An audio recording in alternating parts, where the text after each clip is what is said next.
السلام عليكم، أهلا بكم في قناة المثلث الأحمر. لا تنسى الإعجاب بالفيديو والاشتراك في القناة لكي تصلك فيديوهاتنا.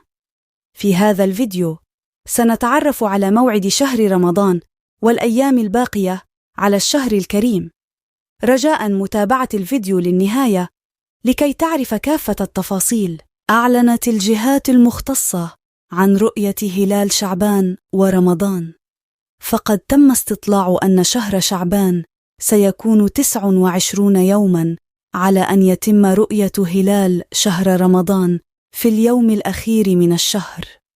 وفيما يلي بعض التوضيحات عن موعد شهر رمضان المبارك. باقي على شهر رمضان 17 يوماً، حيث سيكون يوم الاثنين 11 من مارس هو أول أيام شهر رمضان المبارك لعام 2024، حيث سيتم تحري هلال شهر رمضان يوم الأحد 10 من مارس. اللهم بلغنا رمضان، لا فاقدين ولا مفقودين، أنا وكل من قال آمين.